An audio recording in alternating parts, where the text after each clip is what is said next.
S, ಇನ್ನು ಮುಂದಿನ ಕ್ಷೇತ್ರ ಕೊನೆ ಕ್ಷೇತ್ರ 28 ಕೋಲಾರ ಲೋಕಸಭಾ ಕ್ಷೇತ್ರ SC ಮೀಸಲು ಕ್ಷೇತ್ರ.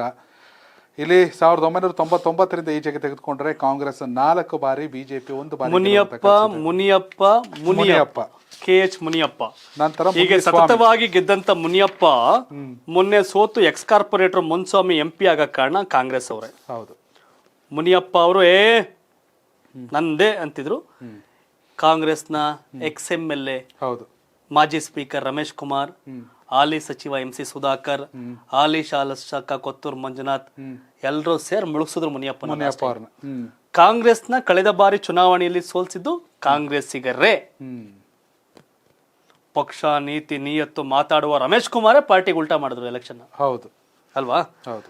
ಕೋಲಾರದಲ್ಲಿ 2009 KH ಮುನಿಯಪ್ಪ ಕಾಂಗ್ರೆಸ್ಸಿಂದ 3,44,000 vote, DS Veerayya BJP 3,21,000, Chandranna JDS 1,99,000, 23,000 ಅಂತ ಮುನಿಯಪ್ಪ ಗೆಲ್ತಾರೆ. 14 KH ಮುನಿಯಪ್ಪ ಮೋದಿಯಲ್ಲೇ ಆಗ್ಲೂ ಕೂಡ ಕಾಂಗ್ರೆಸ್ಸಿಂದ 4,18,000 vote, Kolar Keshav JDS 3,71,000, Bangarapet M Narayanaswamy ಬಿಜೆಪಿಯಿಂದ 2,67,000, 47,000 ಅಂತ ಮುನಿಯಪ್ಪ ಗೆಲ್ತಾರೆ. ಅಂಡ್ 19 ಎಲೆಕ್ಷನ್ ಬಿಜೆಪಿಯ ಮುನಿಸ್ವಾಮಿ ಅವ್ರನ್ನ ಕಾಂಗ್ರೆಸ್ಸಿಗರು ಸೇರಿ 7,09,000 ಓಟ್ ಹಾಕಿ ಗೆಲ್ಸ್ತಾರೆ. KH ಮುನಿಯಪ್ಪ ಅವ್ರಿಗೆ 4,99,000 ಓಟ್ ಹಾಕಿ ಮೂಲೆಕೂರ್ ಸೋಲಿಸ್ತಾರೆ. ಅದು 2,10,000 ಓಟಲ್ಲಿ ಅಂತದಲ್ಲಿ ಸೋಲಿಸ್ತಾರೆ. ಹೌದು, ಹೌದು. ಇಲ್ಲಿಗ 8 ವಿಧಾನಸಭಾ ಕ್ಷೇತ್ರ, 8ರಲ್ಲಿ ಬಿಜೆಪಿ 0, ಕಾಂಗ್ರೆಸ್ 5, JDS 3. ಶಿಡ್ಲಘಟ್ಟದಲ್ಲಿ ರವಿಕುಮಾರ್ JDS ನ ಶಾಸಕರು, ಚಿಂತಾಮಣಿಯಲ್ಲಿ ಡಾಕ್ಟರ್ MC ಸುಧಾಕರ್ ಕಾಂಗ್ರೆಸ್ನ ಶಾಸಕರು ಸಚಿವರು, ಶ್ರೀನಿವಾಸಪುರದಲ್ಲಿ ವೆಂಕಟ ಶಿವಾರೆಡ್ಡಿ JDS, ಮುಳಬಾಗಿಲು ಸಮೃದ್ಧಿ ಮಂಜುನಾಥ್ JDS, KGF ರೂಪಕಲಾ ಕಾಂಗ್ರೆಸ್, ಬಂಗಾರಪೇಟೆಯಲ್ಲಿ ನಾರಾಯಣಸ್ವಾಮಿ ಕಾಂಗ್ರೆಸ್ ಶಾಸಕರು, ಕೋಲಾರ ಕೊತ್ತೂರು ಮಂಜುನಾಥ್ ಕಾಂಗ್ರೆಸ್, ಮಾಲೂರು KY ನಂಜೇಗೌಡರು ಕಾಂಗ್ರೆಸ್ ಶಾಸಕರು.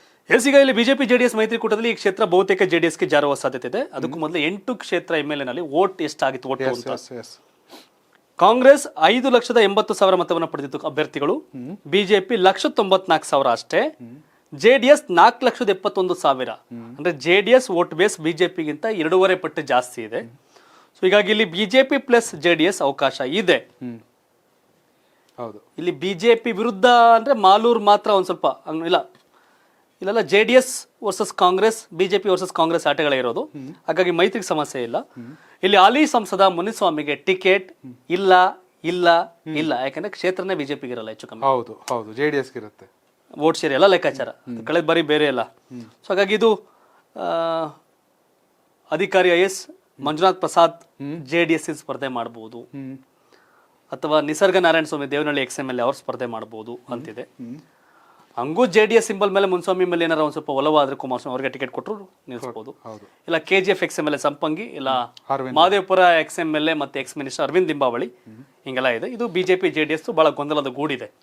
ಅಂಡ್ ಕಾಂಗ್ರೆಸ್ ಬಂದಾಗ CM ಮುನಿಯಪ್ಪ ಅಂತ ಒಬ್ರು, ಶಶಿಧರ್ KH ಮುನಿಯಪ್ಪ ಅಳಿಯ, ಮುದ್ದು ಗಂಗಾಧರ್ DK ಕಡೆಯಿಂದ, ಯಂಗ್ಸ್ಟರ್ ಒಂದು ಹುಲಿ ಇದೆ ಸಂದೇಶ್ ಅಂತ, ASSK ಅಂತೇನೋ ಬರುತ್ತೆ, ಅಖಿಲ ಭಾರತ ಈ ತರದೇನೋ ಒಂದು ಅಂಬೇಡ್ಕರ್ ಸಮಿತಿ ಎಲ್ಲ ಇದು ಮಾಡ್ಕೊಂಡು.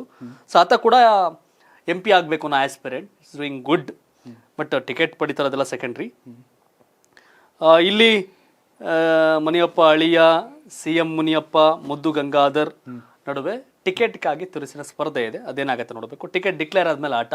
JDS ಬಿಜೆಪಿ ಕ್ಯಾಂಡಿಡೇಟ್ ಇವೆಲ್ಲವೂ ಕೂಡ ಕೌಂಟಿಗೆ ಬರುತ್ತೆ. ಬಟ್ ಕೋಲಾರ ಒಂದ್ ಕೈ, ಹೇಗೆ ಚಿಕ್ಕಬಳ್ಳಾಪುರ ಕಾಂಗ್ರೆಸ್ ಕೈ ಮೇಲ್ಗೈ ಅನ್ಸುತ್ತಾ, ಇಲ್ಲೂ ಹಂಗೆ ಕಡೆ ಇದೆ ಕಾಂಗ್ರೆಸ್.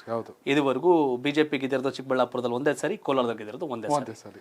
ಹಾಗಾಗಿ ಇವೆರಡು ಕಾಂಗ್ರೆಸ್ಸಿಗರು ಖುಷಿ ಪಡುವ ಸನ್ನಿವೇಶ. ಬಟ್ JDS ಬಿಜೆಪಿ ಮೈತ್ರಿಕೂಟ ಇಲ್ಲಿ ವರ್ಕೌಟ್ ಆಗುತ್ತೆ, ಕೋಲಾರ ಮತ್ತೆ ಚಿಕ್ಕಬಳ್ಳಾಪುರ. ಎಷ್ಟರ ಮಟ್ಟಿಗೆ ರಿಸಲ್ಟ್ ಆಗುತ್ತೆ ಅಂತ ಕಾದು ನೋಡಬೇಕು. ನಿಮ್ ಪ್ರಕಾರ ಕೋಲಾರದಲ್ಲಿ ಯಾರು MP ಆಗ್ತಾರೆ, ಯಾವ ಪಾರ್ಟಿ ಗೆಲ್ಲುತ್ತೆ, ಕಾಂಗ್ರೆಸ್ JDS ಮೈತ್ರಿಕೂಟನ? ಯಾರು ಪ್ರಧಾನಿ ಆಗ್ಬೇಕು ನಿಮ್ ಪ್ರಕಾರ? ನರೇಂದ್ರ ಮೋದಿ ಅವರ, ರಾಹುಲ್ ಗಾಂಧಿ ಅವರ, ಮಲ್ಲಿಕಾರ್ಜುನ ಖರ್ಗೆ ಅವರ? ಕಾಮೆಂಟ್ ಮಾಡೋದನ್ನ ಮರಿಬೇಡಿ. ಒಟ್ಟಾರೆ ನೀವು 28 ಕ್ಷೇತ್ರಗಳ ಬಗ್ಗೆ ನಾನು ಯೋಗೇಶ್ ಈಶ್ವರ್ ಇಬ್ರು ಕೂಡ ಮಾಹಿತಿಗಳನ್ನ ಕೊಡ್ತಾ ಬಂದ್ವಿ. ಅಲ್ಲಿ ಟ್ರೆಂಡ್ ಏನು, ಕ್ಯಾಂಡಿಡೇಟ್ ಇನ್ನೂ ಆಗಿಲ್ಲ, ಯಾರಾದ್ರೇನು ಅಂತ. ಸೊ ಆಯಾ ತಿಂಗಳು ನಿಮ್ಗೆ ಅಂತಂದ್ರೆ ಇದೇನು ನಾವಾಗ್ಲೇ ಹೇಳಿದ್ವಿ ಎಲ್ಲ ಸರ್ವೆ ಸರ್ವೆ ಸರ್ವೆ ಅಂದಾಗ ಏನಾಯ್ತು ಶಿವು ನಿಮ್ದು ಅನ್ನೋ ಪ್ರಶ್ನೆಗಳು ನಾನು ಆಗ್ಲೇ ಹೇಳಿದೆ. ಮೇಲ್ನೋಟದ ರಾಜಕೀಯ ಲೆಕ್ಕಾಚಾರ ಅರಿತು ಕೆಲಸ ಮಾಡಕ್ ಹೋಗಿದ್ವಿ. ಬಟ್ ಒಳಗಡೆ ಬೆನ್ನಿಗೆ ಚುರಿ ಹಾಕೋ ರಾಜಕಾರಣ ಅವನ್ನ ನಾವು ಕ್ಯಾಲ್ಕುಲೇಟ್ ಮಾಡಿರಲಿಲ್ಲ. ಕಳೆದ ಬಾರಿ ವಿಧಾನಸಭೆ ಚುನಾವಣೆ ಆ ದೊಡ್ಡ ಮಟ್ಟಿಗಿನ ವ್ಯತ್ಯಾಸ ಕಾಣಾದೆ, ಆ ಅಂದಾಜಿಗೆ ಬರ್ಲಿಕ್ಕೆ ಸಾಧ್ಯ ಆಗದೆ ಹೋಗಿತ್ತು. ಹಾಗಾಗಿ ಲೋಕಸಭೆ 28 ಕ್ಷೇತ್ರಗಳ ಬಗ್ಗೆ ಮಾಹಿತಿ ಕೊಟ್ಟಿದ್ವಿ, ಯಾರ್ಯಾರು ಆಸ್ಪಿರೆಂಟು, ಏನೇನು ಕತೆ ಅಂತ. ಆಗಿಂದಾಗೆ ತಿಂಗಳಿಗೊಂದ್ಸರಿ ಈ ತರ ಒಂದು ಅಪ್ಡೇಟ್ ಕೊಡ್ತಿರ್ತೀವಿ. ಕೊಡ್ತೀವಿ. Thank you so much. ಇದು ಮಹಾಭಾರತ 2024. ನಿಮ್ ಪ್ರಕಾರ ಯಾರು ಪ್ರಧಾನಿ ಆಗ್ಬೇಕು? ನರೇಂದ್ರ ಮೋದಿ ಅವರ, ರಾಹುಲ್ ಗಾಂಧಿ ಅವರ, ಮಲ್ಲಿಕಾರ್ಜುನ್ ಖರ್ಗೆ ಅವರ? ಕಾಮೆಂಟ್ ಮಾಡಿ. ನಿಮ್ಮ ಓಟ್ ಯಾರಿಗೆ? ಕಾಮೆಂಟ್ ಮಾಡಿ. ಯಾವ ಕಾರಣಕ್ಕೆ ಆ ಪಾರ್ಟಿಗೆ ಓಟ್ ಹಾಕ್ತೀರಿ? ನರೇಂದ್ರ ಮೋದಿಯ 10 ವರ್ಷದ ಆಡಳಿತದ ಬಗ್ಗೆ ಏನ್ ಹೇಳ್ತೀರಿ? ಯಾವ ಪ್ರಧಾನಿ ನಿಮ್ಗೆ ಬಹಳ ಇಷ್ಟ? ಹೌದು, ಕಾಮೆಂಟ್ ಮಾಡಿ ತಿಳಿಸಿ. ಹಾಗೆ ನಮ್ಮ ದೇಶಕ್ಕೆ ಇನ್ನು ಏನ್ ಬೇಕು? ಹೌದು, ಕಾಮೆಂಟ್ ಮಾಡಿ. ಧನ್ಯವಾದ. ಇದು ಕರ್ನಾಟಕ ಟಿವಿ, ಕನ್ನಡಿಗರ ಧ್ವನಿ.